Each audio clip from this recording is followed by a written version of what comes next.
I had a William Morris Fellowship for a year, which really contributed, to surviving a year at Carnegie.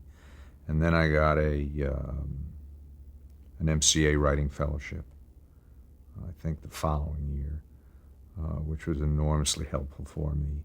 And it was in part because of that I wound up working for a summer at Universal, MCA, between my junior and senior years at Carnegie.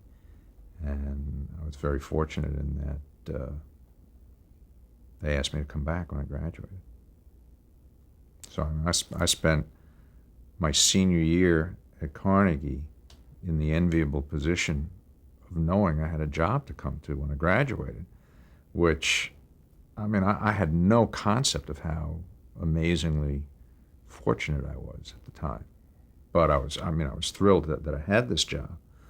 And I remember about every 6 weeks I'd write a letter to the guy, Mike Ludmer, who was the head of the feature story department at Universal, and the guy I'd worked for the previous summer, just to sort of make sure it was still there for me. And he always assured me that it would be. And I took my last exam at Carnegie. I didn't even stay for graduation. I just got in my car and with Michael Tucker, the actor, my pal, and we drove 52 hours to Los Angeles, and I went to work like 2 days later. I started out just as a sort of an assistant, a kid assistant to Mike, with the specific chore of administrating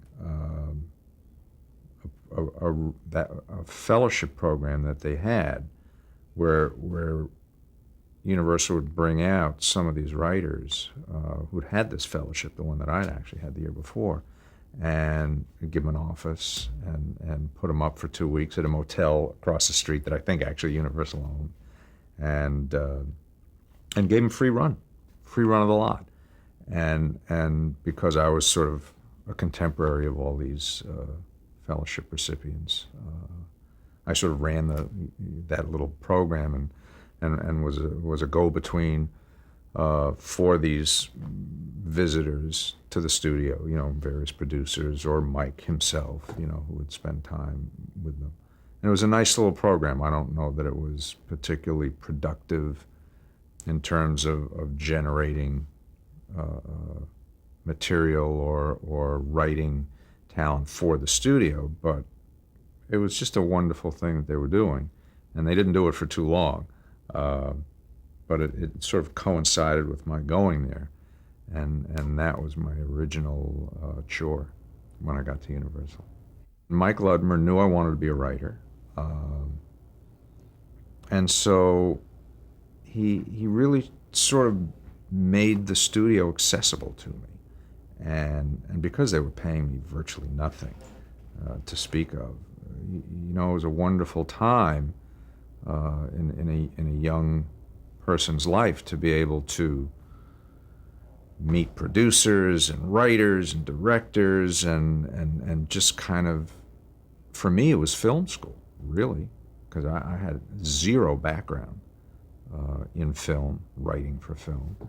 And little by little, I began to meet all these terrific, well-established people in this huge place that Universal was in those days. And I think Mike, because he was the head of this feature story department, had a sort of a bias towards, motion pictures. On the other hand, here I was a kid writer, and Universal had just dozens of hours of television that they were churning out every year. And so inevitably, they started steering me towards writing for television. And so I started doing some really interesting writing chores. 1967, 68, I'd been there a year and a half, something like that. And they started me, in retrospect, it was extraordinary training. They started me taking unsold pilots, 1-hour pilots, as well as 1-hour anthological dramas that had been produced for a show called Chrysler Theater, and expanding them into 2-hour movies, on the cheap. And what Universal would do is take these, B-minus movies that resulted from this process and just put them together in these movie packages and sell them overseas, and under the heading of no part of the pig goes unused. And it was an extraordinary opportunity for me to learn craft, pure craft, because I was working on other people's material. It would be like if I gave you a sport coat and I said, here's this nice sport coat, but it doesn't fit. And so you got to just take it apart and refashion it so that it fits this other person. So that's what I would do. Essentially, I would take other people's scripts and I would unravel them, and I would add things and subtract things and restructure things, and I had no particular passion for it, because it wasn't mine. But it was just remarkable craft training. And I did that for a couple of years. These were existing shows. I've told the story before. The first professional writing credit I ever received was for an episode of the Chrysler Theater, in which I expanded a 1-hour drama into a 2-hour movie by writing backstory for all the primary characters in this thing, because they didn't want to hire any of the actors who'd been in the original because they were too expensive. It was like Rod Steiger and Robert Culp. So we sort of created this backstory for them when they were kids, and so we shot all this additional material, and it was probably god-awful. And then, sort of unraveled the existing hour and spliced in all these backstory pieces and turned it into a 2-hour piece. And I was so naive about the business. It didn't even occur to me that my name was going to be on the screen. And suddenly, when this thing was finished and I went to see it, it said written by Rod Serling and Stephen Bochco. That was my first professional writing credit.